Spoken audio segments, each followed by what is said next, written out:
राधे राधे भक्तजनों, अब आप सुनेंगे राधा रानी का दिव्या रूप। एक समय नारद जी यह जान कर कि भगवान श्री कृष्णा ब्रज में प्रकट हुए हैं, बीना बजाते हुए गोकुल पहुँचे हैं। वहाँ जाकर उन्होंने नंद जी के गिरहे में बालक का सौभाग्य बनाए हुए महा योगेश्वर दिव्या दर्शन भगवान अच्युत के दर्शन किए। ओ सौरन के पलंग पर जिस पर कोमल सवत वस्तु बिछाए थे ऊपर सो रहे थे और प्रसन्नता के साथ प्रेम में विहल हुए गोप बालिकाएं उन्हें निहार रही थी। उनका शरीर सुकुमार था, जैसे वो सवाए भोले थे वैसी ही उनकी चितवन भी बड़ी भोली भाली थी। काली काली घुंघरू वाली अकेले भूमि को छू रही थी। वो बीच बीच में थोड़ा सा हंस देती थी, जिससे दो एक दांत झलक पड़ते थे। उन्हें नगन बालक रूप में देखकर नारद जी को बड़ा हर्ष हुआ। इसके बाद भगवत नारद जी यह विचारने लगे, भगवान की कंता लक्ष्मी देवी भी अपने पति नारायण के अवतीर्ण होने पर उनके विहर्थ गोपी रूप धारण करके कहीं अवश्य ही अवतीर्ण हुई होगी, इसमें संदेह नहीं है। अतएव वासियों के घरों में उन्हें खोजना चाहिए। ऐसा विचार कर मुनि वर ब्रजवासियों के घरों पर स्थिति रूप में जाकर उनके द्वारा विष्णु बुद्धि से पूजित होने लगे। उन्होंने भी गोपों का नंदन में उत्कृष्ट प्रेम देखकर मन ही मन सबको प्रणाम किया।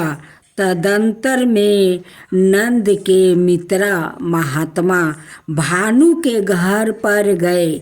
उन्होंने उनकी विधिवत पूजा की। तब महान भानु नारद जी ने उनसे पूछा, साधो तुम अपनी धार्मिकता के कारण विख्यात हो, क्या तुम्हें कोई सुयोग्य पुत्र अथवा सुलक्षण कन्या है जिसे तुम्हारी कीर्ति समस्त लोगों को व्याप्त कर सके। मुनि वर के ऐसा कहने पर भानु ने पहले तो अपने महान तेजस्वी पुत्र को लाकर उसने नारद जी को प्रणाम करवाया। तदंतर अपनी कन्या को दिखाने के लिए नारद जी को घर के अंदर ले गया। गिरहे में प्रवेश कर उन्होंने पृथ्वी पर लौटती हुई नन्ही सी दिव्या बालिका को गोद में उठा लिया। उस समय उनका चित्त स्नेह से विहल हो रहा था।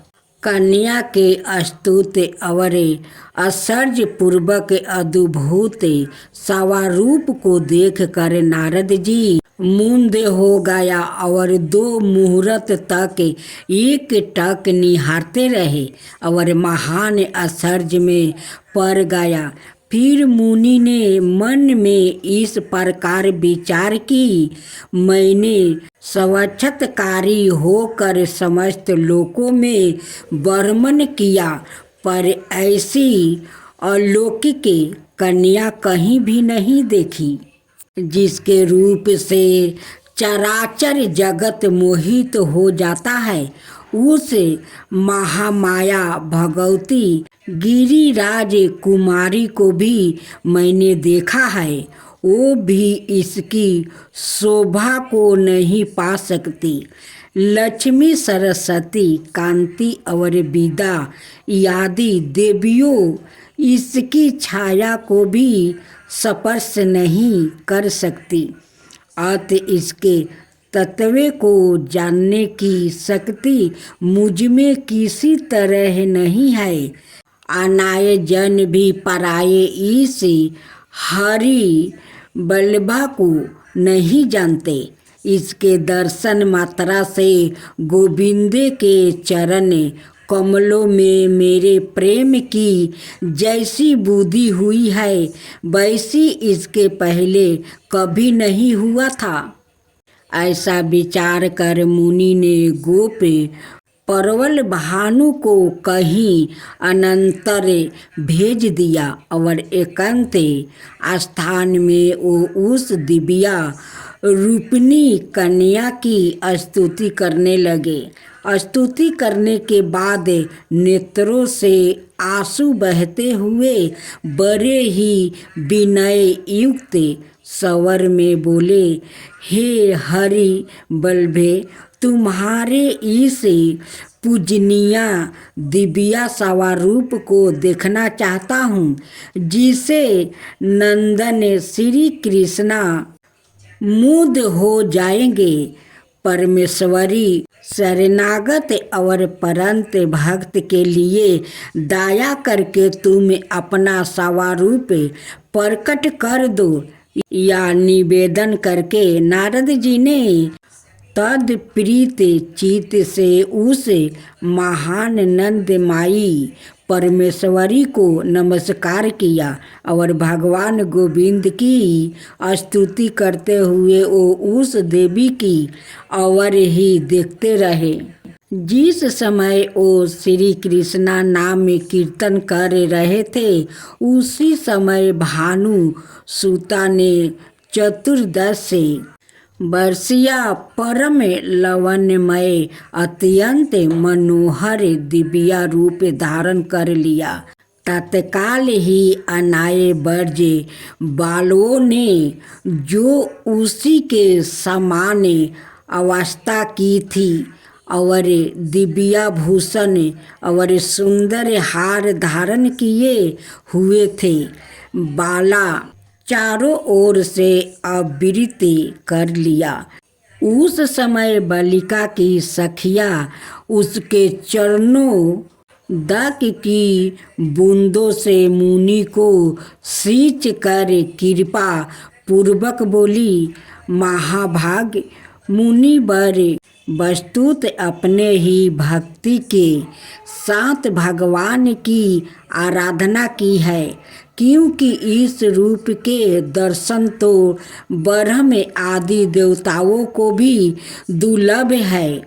उसी अद्भुत रूप के उन्हें विष मोहिनी हरिप्रिया ने किसी पुण्य के फल स्वरूप आपको दर्शन मिले हैं। ब्रह्म ऋषि उठो उठो, शीघ्र ही धैर्य धारण करे इसकी परिक्रमा की और बार बार इसे नमस्कार करे। क्या तुम नहीं देखते कि इसी क्षण यह अंतर्ध्यान हो जाएगी, फिर इनके साथ किसी तरह तुम्हारा संभाषण नहीं हो सकेगा। उन प्रेम बिहल सखियों के वचन सुनकर नारद जी ने 2 मुहूर्त तक उस सुंदरी बाला की प्रदक्षिणा करके साष्टांग प्रणाम किया। उसके बाद भानु को बुलाकर कहा, तुम्हारी पुत्री का प्रभाव बहुत बड़ा है, देवता भी इसका महत्व नहीं जान सकते।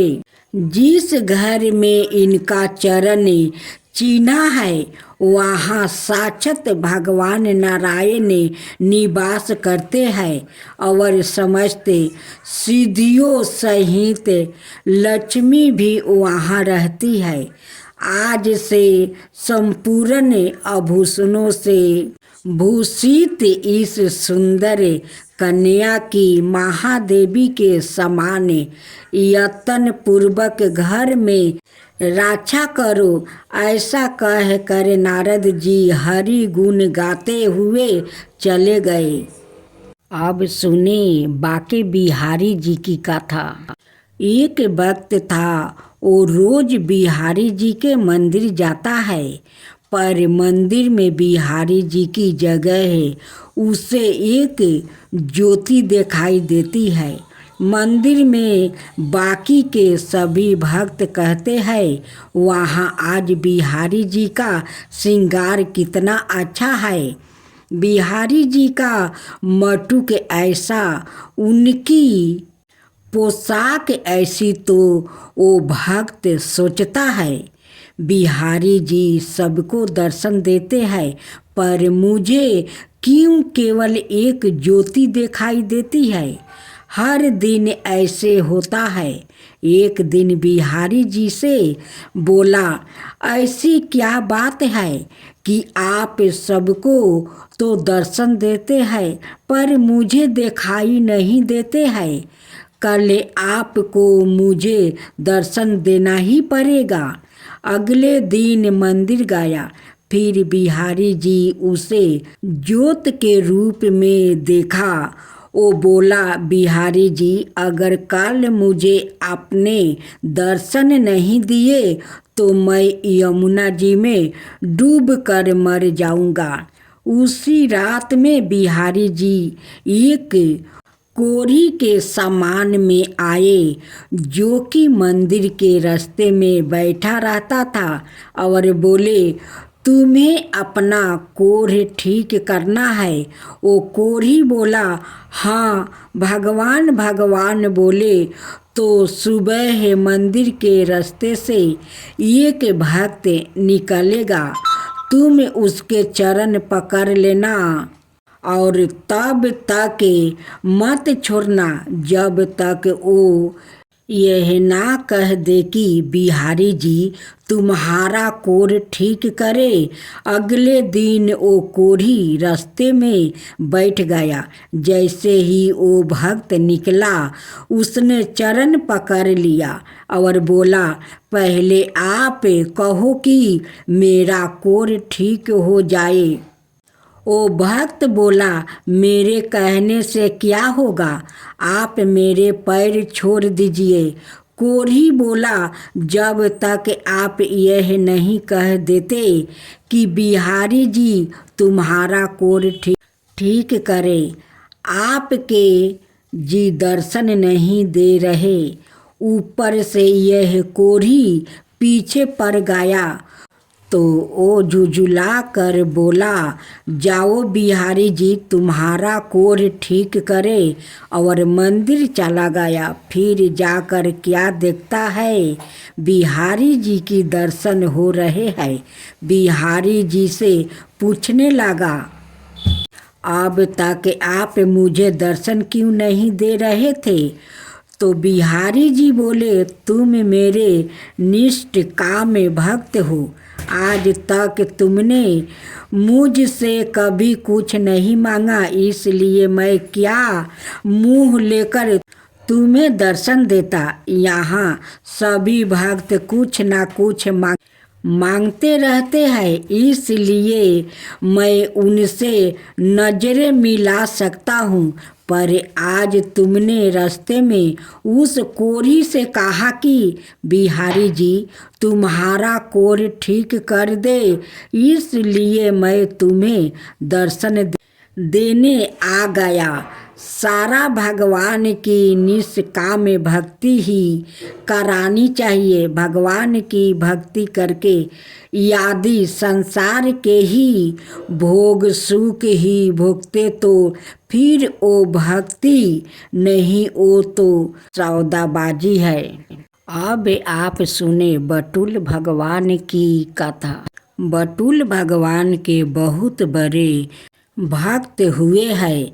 उनका ध्यान सादा बटुल भगवान के दर्शन भजन और कीर्तन में ही लगा रहता था। सांसारिक कार्यों में उनका जरा भी मन नहीं लगता था। ओ एकादशी व्रत के प्रति पूर्ण निष्ठावान थे। वो उस दिन जल भी नहीं पीते थे। एकादशी की संपूर्ण रात्रि को हरि नाम में कीर्तन करते थे। एकादशी को वो ना अन्न खाते और ना किसी को खिलाते। एक दिन एकादशी की रात्रि को वो हरि नाम में कीर्तन कर रहे थे। उनके साथ अनेक भक्त भी संकीर्तन कर रहे थे। अचानक एक छीनकाए हड्डियों का ढांचा मात्रा एक वृद्ध ब्राह्मण उनके द्वार पर आया और बोला, मैं अत्यंत भूखा हूँ, मुझे भोजन कराओ, अनाथ मैं भूख के मारे मर जाऊंगा। श्री नामदेव जी बोले, मैं एकादशी को ना अन्न खाता हूँ और ना अन्न किसी और को खिलाता हूँ। अत ब्राह्मण देवता प्रातः काल सूर्योदय का इंतजार करो, व्रत का पारण करे, आपको भर पेट भोजन कराऊंगा। ब्राह्मण बोला, मुझे तो अभी ही भोजन चाहिए, मैं 120 बरस का बूढ़ा हूँ। एकादशी व्रत 8 बरस से लेकर 80 बरस तक के लोगों के लिए है। मैं भूख से मर जाऊंगा और तुमको ब्रह्म हत्या का पाप लगेगा। श्री नामदेव जी ने कहा, ब्राह्मण देवता, चाहे कुछ भी हो जाए, मैं आपको भोजन नहीं करा सकता। कृपया आप सुबह तक प्रतीक्षा करें। श्री नामदेव जी के ऐसे व्यवहार के प्रति अनाए ग्रामवासियों ने नामदेव जी को निष्ठुर कहा और ब्राह्मण को भोजन देना चाहा, परंतु ब्राह्मण ने भोजन लेने से इनकार कर दिया और कहा, यदि मैं भोजन ग्रहण करूँगा तो सिर्फ और सिर्फ नामदेव से ही करूँगा। श्री नामदेव जी ने जब ब्राह्मण को भोजन ना दिया तो कुछ ही समय में उसके प्राण निकल जाएगा। वहाँ उपस्थित सभी लोग श्री नामदेव जी के प्रति अपशप कहने लगे और उन्हें हत्यारा कह कर संबोधित करने लगा। श्री नामदेव जी कुछ न बोले, पूर्वत बटुल भगवान के भजन और कीर्तन में ही लगे रहे और एक पल के लिए उठे और मृत्यु के शरीर को ढक कर रख दिया। वो मृत्यु देह के समक्ष नाम कीर्तन करते रहे। प्रातःकाल श्री नामदेव जी ने व्रत पारण किया और एक चीता बनाई, सवाए उस ब्राह्मण के पाथरी शरीर को अपनी गोद में लेकर चीता पर बैठ गया। चीता को प्रज्वलित किया गया। जब आग की लपेट श्री नामदेव जी तक पहुँचने ही वाली थी तो अचानक वो ब्राह्मण उठा और श्री नामदेव जी को उठाकर चीता से बाहर कूद पड़ा। जब तक नामदेव जी कुछ समझ पाते वो बूढ़ा अंतर्ध्यान हो गया। सवाए बटुल भगवान ही उनकी परीक्षा लेने आए थे। इस घटना को देखकर सब आश्चर्यचकित हो गया और श्री नामदेव जी की जयकारा करने लगा। धन्य है श्री नामदेव जी, चीता में प्रयाग का प्रकाश ज्ञान का दीपक जले तभी ठाकुर जी का निराकरण स्वरूप दिखाई देता है। भगवत श्रवण से चित्त रूपी दीपक जलाने का प्रयास मानव को करना चाहिए। मानव को अज्ञानता से लड़ना चाहिए, मगर आलोचन और अज्ञानता पर चर्चा करके अपना समय बर्बाद नहीं करना चाहिए। अब सुने विष्णु भगवान की कथा। शरणागति नारायण मिल जाएंगे। एक गांव में एक महापुरुष रहता था। वो कुएं पर सवाए को लटका कर ध्यान करता था और वो कहता था, जिस दिन यह जंजीर टूटेगी मुझे ईश्वर मिल जाएंगे।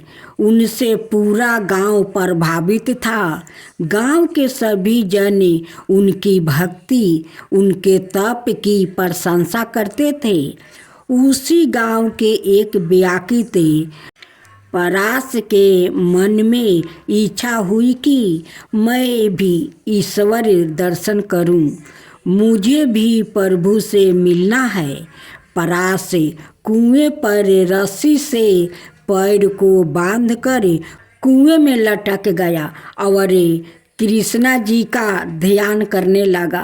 जब वो रस्सी टूटी, उसे कृष्णा भगवान ने अपनी गोद में उठा लिया और दर्शन भी दिया। तब परास ने पूछा, भगवान जी, आप इतनी जल्दी मुझे दर्शन देने क्यों चले आए, जबकि वो महापुरुष महात्मा तो कई बरस से आपको बुला रहे हैं। कृष्णा बोले, प्रिय पुत्रा परास, वो कुएं पर लटकते जरूर है, किंतु पैर को लोहे की जंजीर से बांधकर लटकते हैं। परास, क्या तुम्हें इसका तात्पर्य समझा? उस महापुरुष को मुझसे ज़्यादा जंजीर पर विश्वास है, जबकि तुझे सवाए से ज़्यादा मुझ पर विश्वास है। दोनों की श्रद्धा में आकाश भूमि जैसा फर्क है, इसलिए मैं तुम्हें शीघ्र मिलने आ गया। भगवान का सानिध्य प्राप्ति होने से परास का रोम रोम पुलकित हो गया, धन्य हो गया। उसकी अंदरूनी श्रद्धा साहस गुना वृद्धि गीत हो गई। वो नतमस्तक हो गया। ऐसे कोई नियम नहीं है कि ईश्वर दर्शन में वर्षों लगाने चाहिए। आपकी शरणागति आपको ईश्वर के दर्शन अवश्य कराएगी और शीघ्र ही कराएगी। आपको इस परास की तरह सवाए की आस्था और श्रद्धा में सत्या रखना पड़ेगा। जो स्वच्छ शुद्ध अंतर आत्मा स्वभाव युक्त हो, अर्थात पवित्र अंतकरण युक्त हो, उसके एक आहन पर ईश्वर आएंगे। राधे राधे भक्त जनों, आज आप सुनेंगे भोलेनाथ की व्रत कथा। श्रद्धा और विश्वास भोले बाबा की सच्ची कथा। एक बार एक शिव भक्त अपने गांव से केदारनाथ धाम की यात्रा पर निकला। पहले यात्रा की सुविधा तो थी नहीं, वो पैदल ही निकल पड़ा। रास्ते में जो भी मिलता केदारनाथ का मार्ग पूछ लेता। मन में भगवान शिव का ध्यान करता रहता। चलते चलते उसको महीने बीत गए। आखिरकार एक दिन वो केदार धाम पहुंची गया। केदारनाथ मंदिर के द्वार 6 महीने खुलते हैं और 6 महीने बंद रहते हैं। वो उस समय पर पहुंचा जब मंदिर के द्वार बंद हो रहे थे। पंडित जी को उसने बताया वो बहुत दूर से महीनों की यात्रा करके आया है। पंडित जी से प्रार्थना की कृपा करके दरवाजे खोल कर प्रभु के दर्शन करवा दीजिए। लेकिन वहाँ का तो नियम है, एक बार बंद तो बंद, नियमों तो नियमों होता है। वो बहुत रोआ, बार बार भगवान शिव को याद किया कि प्रभु बस एक बार दर्शन करवा दो। वो प्रार्थना कर रहा था सभी से, लेकिन किसी ने भी नहीं सुनी। पंडित जी बोले, अब यहाँ 6 महीने बाद आना। 6 महीने बाद यहाँ के दरवाजे खुलेंगे। यहाँ 6 महीने बर्फ है और ठंड पड़ती है। और सभी जन वहाँ से चले गए। वो वहीं पर रोता रहा। रोते रोते रात होने लगी, चारों तरफ अंधेरा हो गया। लेकिन उसे विश्वास था अपने शिव पर कि वो जरूर कृपा करेंगे। बहुत दिन चलने की वजह से उसने बहुत भूख और प्यास भी लग रही थी। उसने किसी की आने की आहट सुनी। देखा एक सन्यासी बाबा उसकी ओर आ रहा है। वो सन्यासी बाबा उसके पास आया और पास में बैठ गया। सन्यासी बाबा ने पूछा, बेटा कहाँ से आए हो?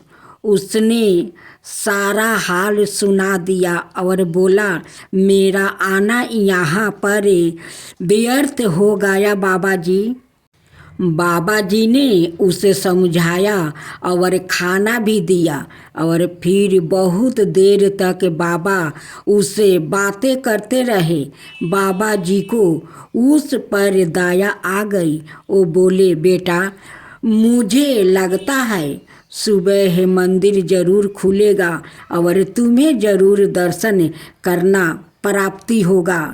बातों बातों में इस भक्त को ना जाने कब नींद आ गई। सूर्य के मध्यम प्रकाश के साथ भक्त की आँख खुली।